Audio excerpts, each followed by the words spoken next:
Hello everyone! Welcome back sa aking YouTube channel. So for today's video is may tuturo na naman ako sa inyo na based sa aking experience.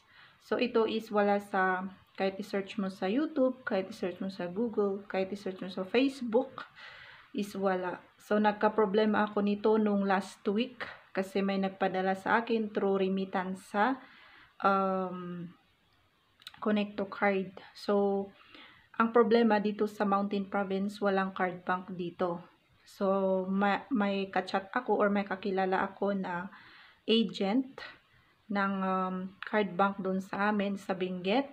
At yun yung kinontak ko para maklaim ko yung remittance. Kasi kapag nagpadala sa inyo ng remittance through Connecto card is makaklaim mo lang yun through agent, yung mga authorized agent ng card bank. Kaso ang nangyari, wala nga ditong card bank. Tinaray ko rin sa ibang branches ng bank or sa Cebuana, ganon. Pero hindi pa talaga pwede.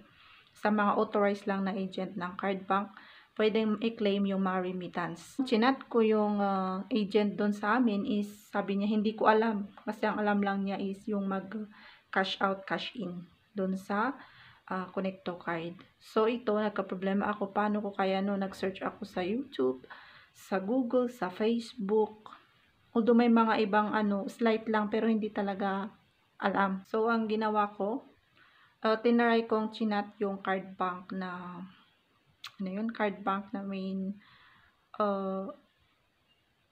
doon sa main account ng card bank sa Facebook. Ang bagal din niyang mag-reply. So, ang sabi lang niya is pwedeng tingnan ng agent dun sa features sa kanyang account. Feature remittance sa kanyang account. So, yun lang yung sinabi niya. And, tinuro ko sa agent, sabi ko, try mong open yung remittance. So, inopen niya yung remittance, ganito, ganyan. So, yun, na-claim ko na rin yung aking padala. So, ito guys, kung naka-receive ka ng remittance through Connecto card, is hindi alam naman ng agent kung papaano, hindi daw tinuro kung papaano i-claim ang remittance, is ganito lang pang gawin nyo. Kapag kasi nagpadala yung sender sa inyo ng remittance, is sa sender mismo mag-text yung card bank, hindi po sa receiver. Ayan, so kunin nyo po yung control number, or reference number ng padala doon sa sender. So, pumunta po kayo sa pinakamalapit na Connecto card agent nyo, and then, pupunta lang po yung agent dun sa may remittance sa kanyang account. Ayan. I-click po niya yung remittance sa kanyang account and then may lalabas po doon na send remittance, claim remittance, or cancel remittance. Tatlo po yun na pagpipilian. So, yun yung tatlo. May lalabas doon na tatlo.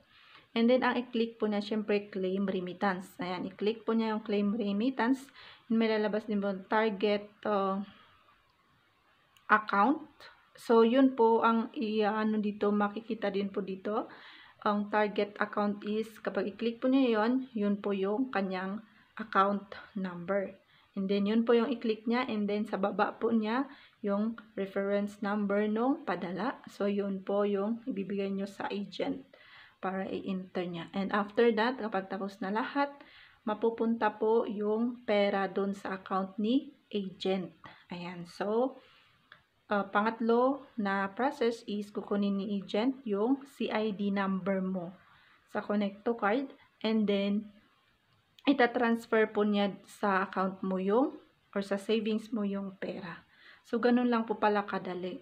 Ako na-stress ako nung una talaga kasi paano ba to? Hindi alam ng agent. Malayo ako sa kanya. Hindi ko maano yung cellphone niya. Kung nandun sana ako is alam ko kung papaano. Kaso sabi niya, hindi ko alam, ganun lang po yung sagot niya.